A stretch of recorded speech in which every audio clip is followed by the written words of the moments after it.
Marilah kita siapkan hati dan pikiran kita. Kita nyalakan lilin untuk intensi bersama kesehatan jiwa dan raga bagi masyarakat Indonesia.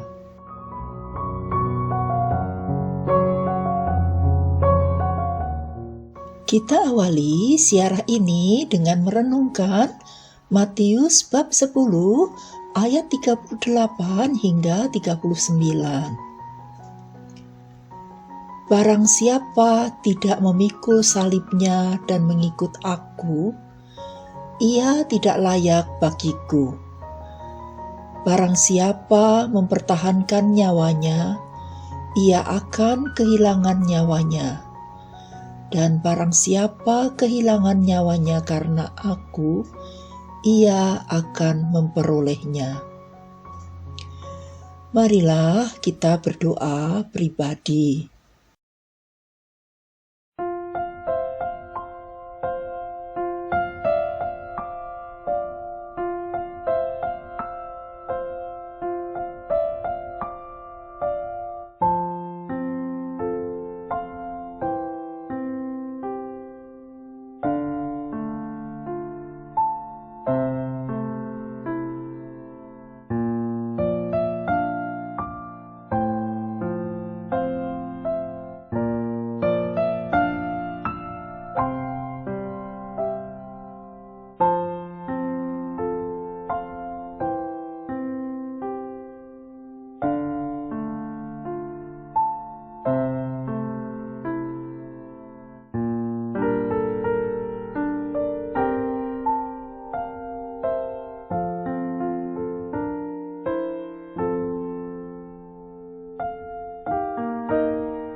Bunda Maria penolong dalam kesusahan dilukiskan dalam bentuk ikon Bunda Maria menggendong Yesus dan membawa kantung pundi-pundi di tangan kanan.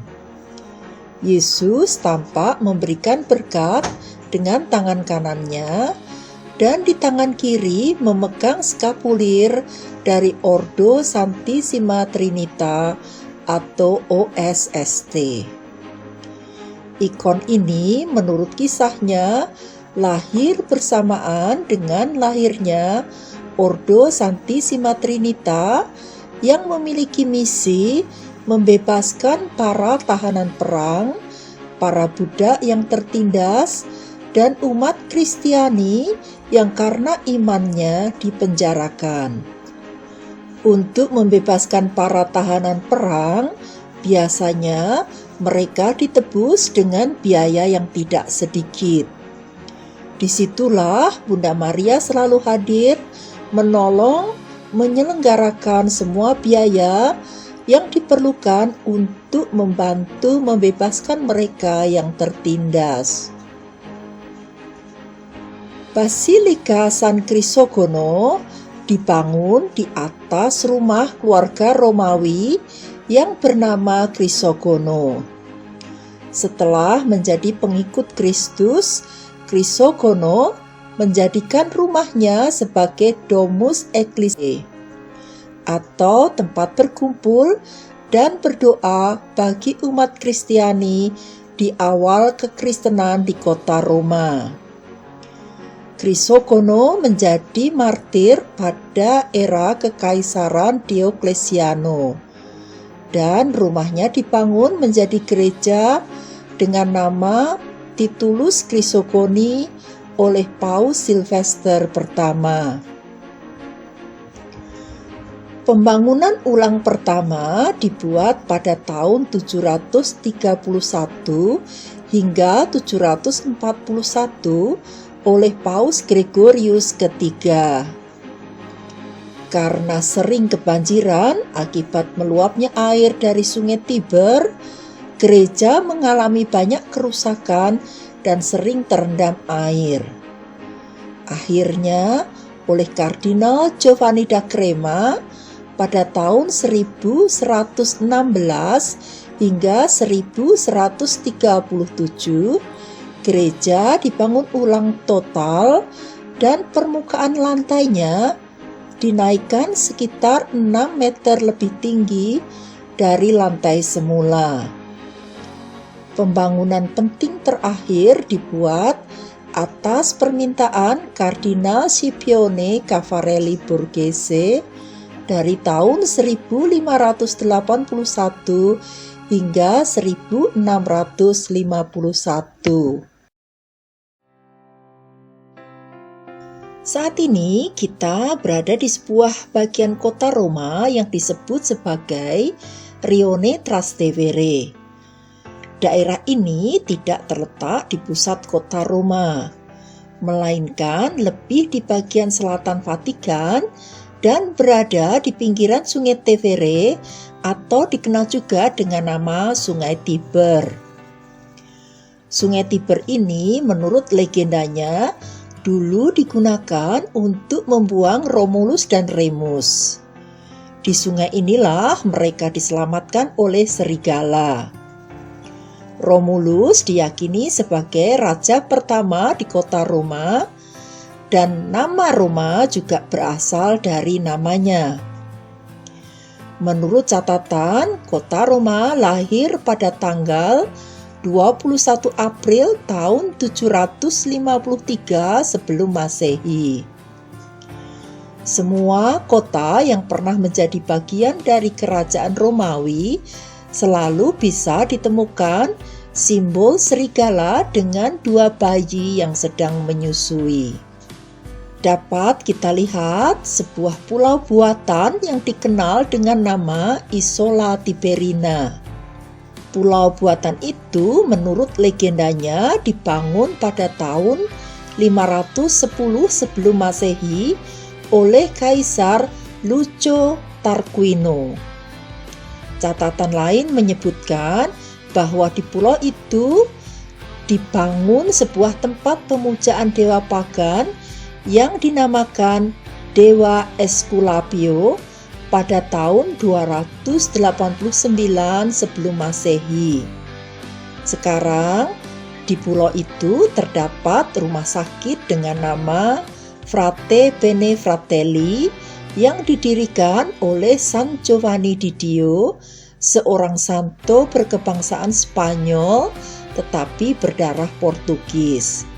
Di dalam pulau itu juga terdapat sebuah basilika yang dinamakan Basilika San Bartolomeo.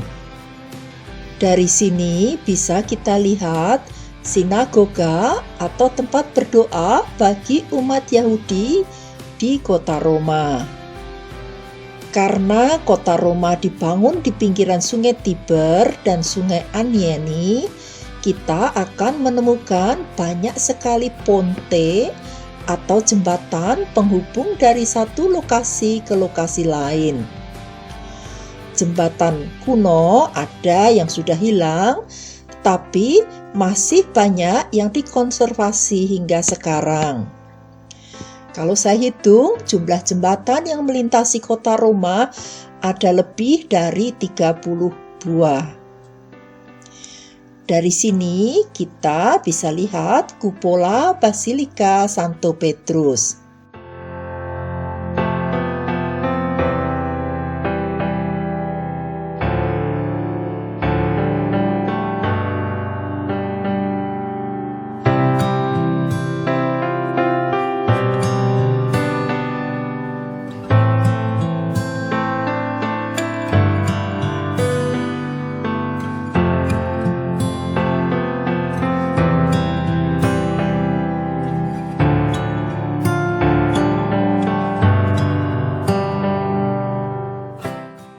Ini adalah patung dari Giuseppe Gioacchino Belli.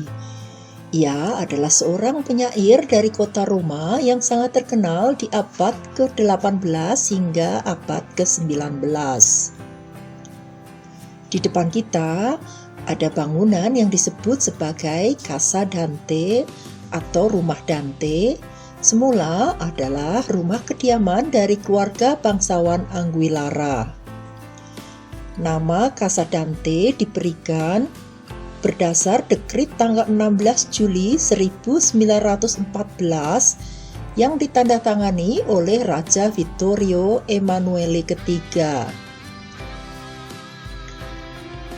Dante Alighieri adalah seorang penulis yang berperan penting untuk menyatukan berbagai dialek lokal menjadi bahasa Italia atau bahasa populer yang bisa dimengerti oleh masyarakat luas di Italia. Ia lahir di kota Florence pada tahun 1265 dan wafat di kota Ravenna pada tahun 1321.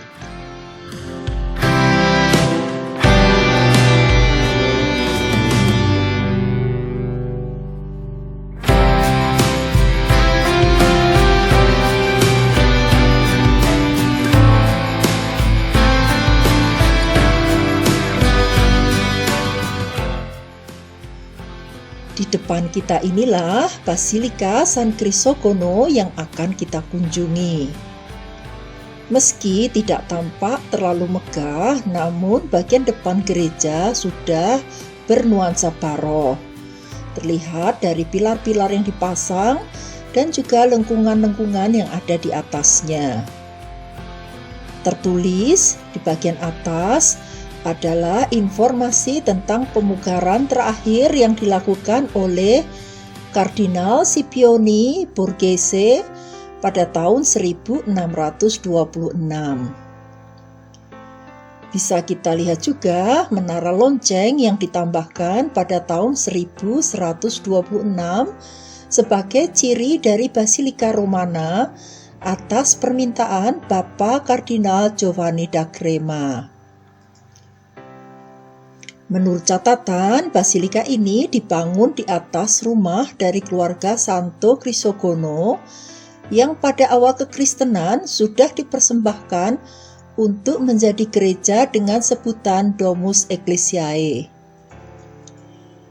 Pengelolaan gereja ini berpindah beberapa kali. Pada abad ke-10 diberikan kepada para rahib Benediktin, tetapi pada tahun 1213 diberikan kembali kepada keuskupan Roma. Pada tahun 1847 oleh Paus Pius ke-9 pengelolaannya diberikan kepada Ordo Santissima Trinita atau Ordo Tritunggal Maha Kudus hingga sekarang. Portiko atau teras depan ini dibuat pada tahun 1125, kemudian dibangun ulang oleh Giovanni Battista Soria pada tahun 1623. Sementara pagar besi ditambahkan oleh Paus Clement ke-11 pada tahun 1707.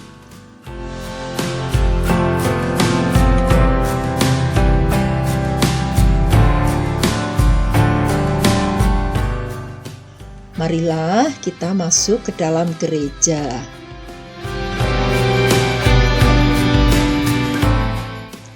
Gereja ini dibagi dalam 3 bagian, yaitu koridor kanan dan kiri, yang dibatasi dengan pilar marmer berwarna abu-abu dan merah yang berjumlah 22 pilar. Di bagian tengah ini mengarah ke altar utama berbentuk navata dengan hiasan kayu keemasan di atapnya. Di bagian atap ada stema atau logo dari Kardinal Scipione Caffarelli Borghese, dan ada juga sebuah lukisan yang menggambarkan kemuliaan Santo Crisogono, karya dari Giovanni Francesco Barbieri, dibuat pada tahun 1620. Yang kita lihat saat ini bukan lukisan asli, karena lukisan asli telah dibeli oleh orang Inggris dan disimpan di Lancaster House di London. Bisa kita lihat tata hias lantai dari marmer berseni kosmateki, suatu seni tata lantai yang sangat terkenal dari keluarga Cosmati di abad ke-12 dan ke-13.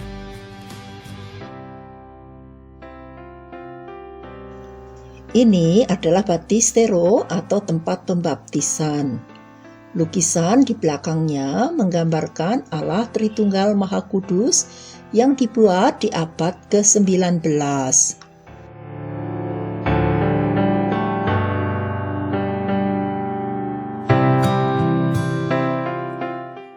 Ini adalah patung Monsignor Kardinal Milo, karya dari Carlotta Marchioni dan Pietro Bracci pada tahun 1758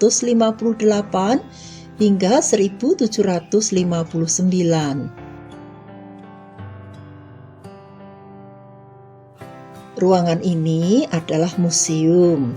Sayang saat ini ditutup.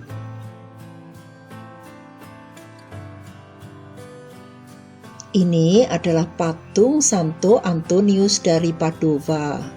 Santo Antonius dari Padova merupakan santo penting Italia dan sangat terkenal dengan karya karitasnya untuk orang miskin.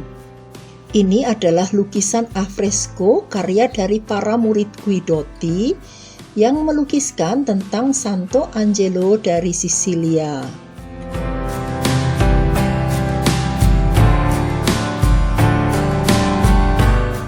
Lukisan afresco ini adalah tentang Santa Maria Maddalena dei Pazzi dengan 2 orang kudus dari Ordo Karmelit, karya Giovanni Colli dan Filippo Gherardi.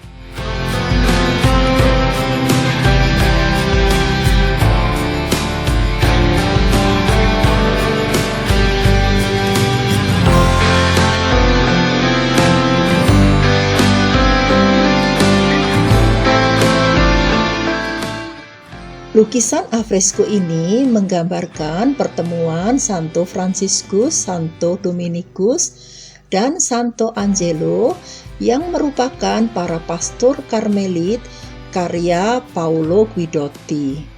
Di depannya diletakkan salib Yesus yang merupakan kopi dari salib Yesus abad ke-17 yang disimpan di gereja Santa Francesca Romana di Trastevere. Ini adalah lukisan dari Santo Carlo Borromeus.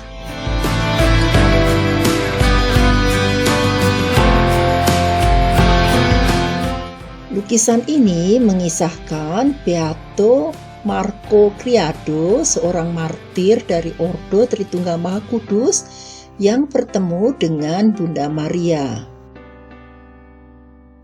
Kapel ini dipersembahkan untuk Beata Anna Maria Taigi. Ia lahir di Siena dan wafat di Roma pada tahun 1837.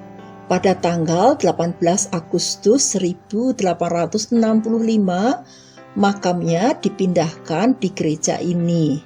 Pada tahun 1868, tepatnya 31 tahun kemudian, makamnya dibuka dan ditemukan tubuhnya tidak hancur. Pada tanggal 30 Mei 1920, Paus Benediktus ke-15 memberinya gelar Beata. Beata Anna Maria Taigi adalah seorang ibu dengan 7 anak, 3 diantaranya meninggal saat masih kecil. Beata Anna Maria Taigi semasa hidupnya memiliki suatu karisma yang luar biasa, yaitu dapat menyembuhkan orang sakit dan bisa melihat banyak hal yang akan terjadi pada gereja. Pada tanggal 26 Desember 1802, ia memutuskan bergabung sebagai awam sekuler dari Ordo Tritunggal Maha Kudus. Ini adalah lukisan yang mengisahkan tentang malam sebelum pesta perayaan kelahiran Bunda Maria pada tanggal 8 September. Pastor pendiri Ordo Tritunggal Maha Kudus meminta seluruh pastor untuk berjaga-jaga dan berdoa. Tetapi mereka semua tertidur. Malam itu diceritakan pastor pendiri berjaga-jaga dan berdoa ditemani oleh para malaikat dan Bunda Maria. Di dalam kapel ini ada banyak lukisan afresko yang semuanya menceritakan tentang kisah dan karya dari para pendiri Ordo Tritunggal Maha Kudus.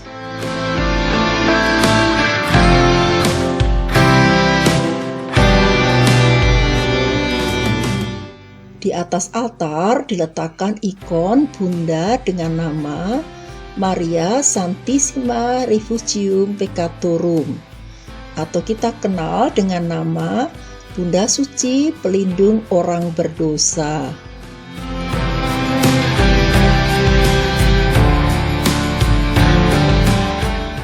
Ini adalah Santo Yusuf dan Yesus. Mari kita berdoa sejenak bersama Santo Yusuf di tempat suci ini, sesuai dengan ajakan Bapak Paus untuk selalu meneladani iman Santo Yusuf sebagai Bapa pelindung gereja.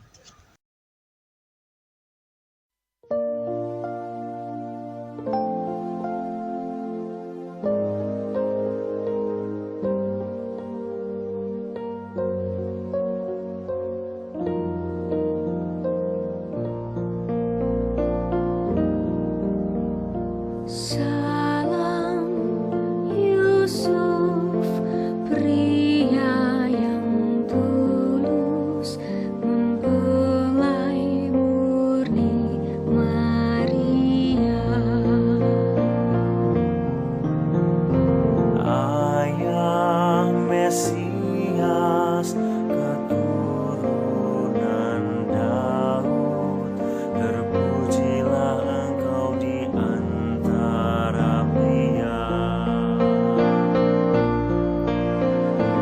Dan terpujilah Yesus, Putera Allah, yang dipercayakan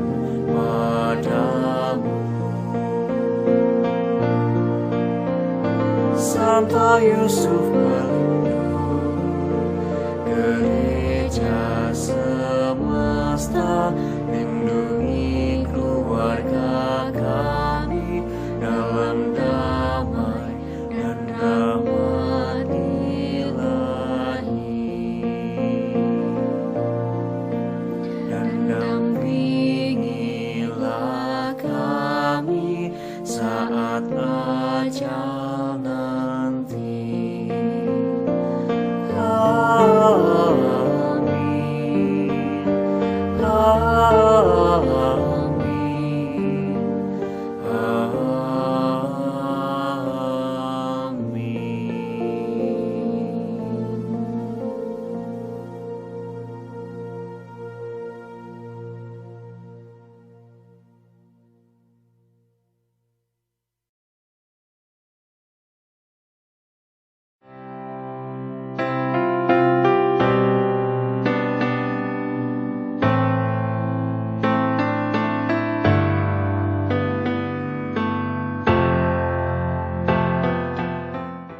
Ini adalah kapel yang dipersembahkan untuk Yesus dari Nazaret.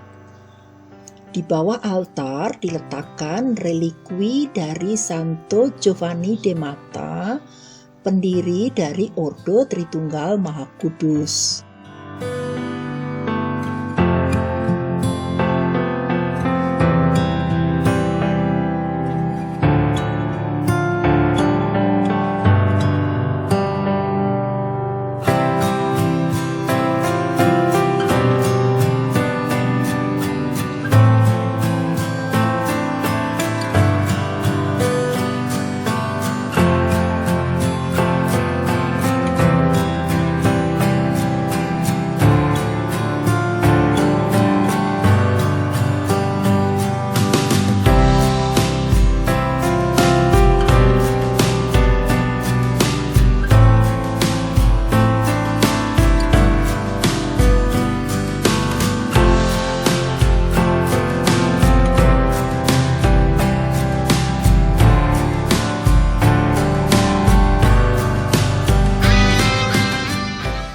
Lukisan mosaik ini dibuat pada tahun 1290, hadiah dari Paus Pius ke-9, menggambarkan Bunda Maria dan Yesus di tahta utama diapit oleh Santo Crisogono dan Santo Yakobus Mayor.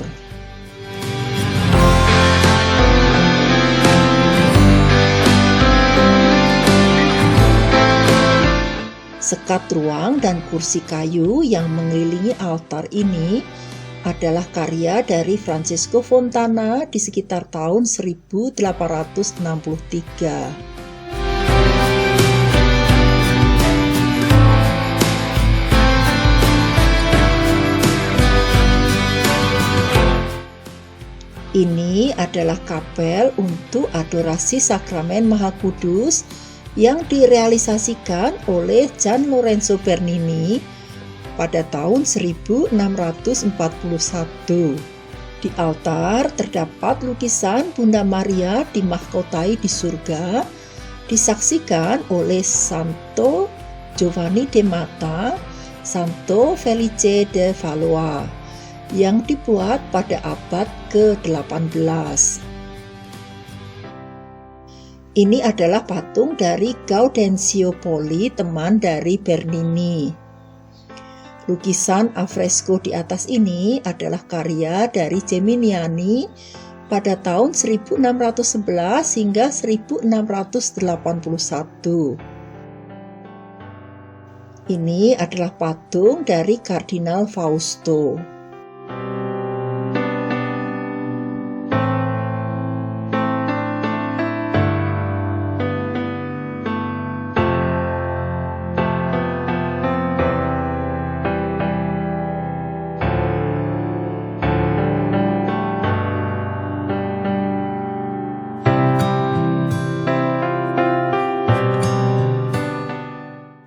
Menurut informasinya, seni tata lantai kosmateki yang ada di gereja ini merupakan seni tata lantai kosmatiki yang paling unik dan paling indah di kota Roma.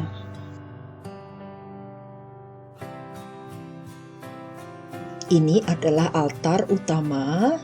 Di bawah altar utama diletakkan relikwi Santo Crisogono dan Santo Yakobus Mayor. Tutup altar di atasnya atau baldacchino adalah karya dari Giovanni Battista Soria.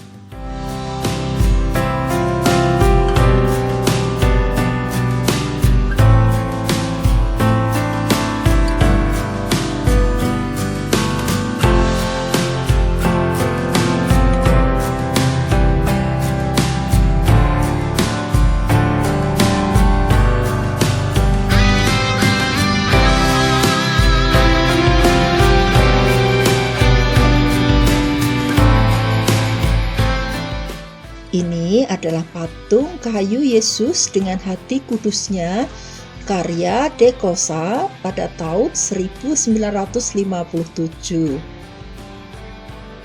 Ini adalah lukisan alfresco Yesus disalib dan di sampingnya adalah Bunda Maria dan Santo Yohanes.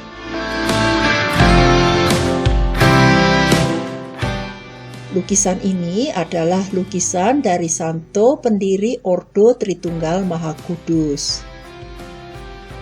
Ini adalah lukisan dari Santa Francesca Romana, karya dari Guidotti.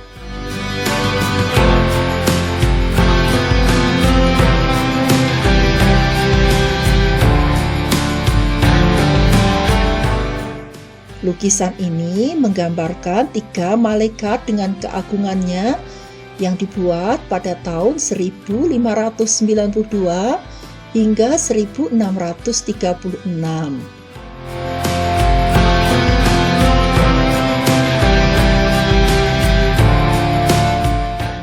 Ini adalah lukisan tentang Santa Barbara dan Santa Katarina yang dibuat pada tahun 1569 hingga 1629. Ini adalah tulisan pengingat tentang Pastor Agustino Rosati, seorang pastor yang tidak kenal lelah selama 30 tahun berkarya di gereja ini. Bisa kita lihat ada banyak ucapan terima kasih dari umat yang berdoa bersama Bunda Maria Penolong dalam kesusahan atau Mater di Bon Rimedio di gereja ini. Seperti umat lainnya yang percaya akan penyertaan Bunda Maria dalam setiap kesulitan hidup, marilah kita hening sejenak dan berdoa memohon bantuan Bunda Maria agar kita terbebas dari berbagai kesusahan yang sedang kita hadapi.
Kita tutup doa permohonan kita dengan melantunkan 3 Salam Maria dan kemuliaan. Salam Maria, penuh rahmat, Tuhan sertamu. Terpujilah engkau di antara wanita, dan terpujilah buah tubuhmu, Yesus. Santa Maria, Bunda Allah, doakanlah kami yang berdosa ini, sekarang dan waktu kami mati. Amin. Salam Maria, penuh rahmat, Tuhan sertamu. Terpujilah engkau di antara wanita, dan terpujilah buah tubuhmu, Yesus. Santa Maria, Bunda Allah, doakanlah kami yang berdosa ini, sekarang dan waktu kami mati. Amin. Salam Maria, penuh rahmat, Tuhan sertamu. Terpujilah engkau di antara wanita, dan terpujilah buah tubuhmu, Yesus. Santa Maria, Bunda Allah, doakanlah kami yang berdosa ini, sekarang dan waktu kami mati. Amin. Kemuliaan kepada Bapa, Putra, dan Roh Kudus, seperti pada permulaan, sekarang, selalu, dan sepanjang segala abad. Amin.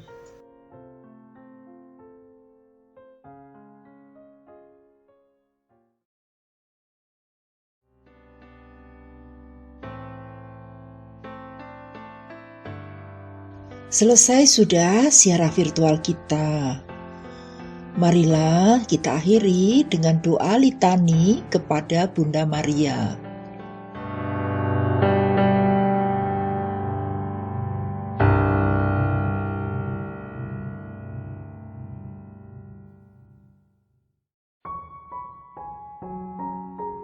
Allah Bapa di surga, kasihanilah kami. Allah Putra penebus dunia, kasihanilah kami. Allah Roh Kudus, kasihanilah kami. Allah Tritunggal Maha Kudus, Tuhan yang Maha Esa, kasihanilah kami. Santa Maria, terpujilah Engkau ya Bunda. Engkau pendoa kami di surga, terpujilah Engkau ya Bunda. Engkau penuh rahmat, terpujilah Engkau ya Bunda. Tuhan selalu besertamu, terpujilah Engkau ya Bunda. Engkau terpuji di antara wanita, terpujilah Engkau ya Bunda. Engkau Bunda penebus dan Bunda kami, terpujilah Engkau ya Bunda. Engkau percaya penuh pada kehendak Allah, terpujilah Engkau ya Bunda. Engkau perawan yang tetap murni, terpujilah Engkau ya Bunda. Engkau mengikuti Yesus di jalan salibnya, terpujilah Engkau ya Bunda. Engkau diangkat ke surga, terpujilah Engkau ya Bunda. Engkau dimuliakan Allah, terpujilah Engkau ya Bunda. Engkau dimuliakan dari abad ke abad, terpujilah Engkau ya Bunda. Engkau Ratu para Rasul, terpujilah Engkau ya Bunda. Engkau Ratu para malaikat dan orang kudus, terpujilah Engkau ya Bunda. Engkau Ratu yang sungguh merakyat, terpujilah Engkau ya Bunda. Engkau telah mematahkan kekuasaan setan, terpujilah Engkau ya Bunda. Engkau tidak menghukum kesalahan kami, terpujilah Engkau ya Bunda. Engkau selalu memberi dengan murah hati, terpujilah Engkau ya Bunda. Engkau selalu mengabulkan permohonan kami, terpujilah Engkau ya Bunda. Engkau selalu menyemangati yang kecil hati, terpujilah Engkau ya Bunda. Engkau penghibur orang yang sakit, terpujilah Engkau ya Bunda. Dalam nama Bapa dan Putra dan Roh Kudus. Amin.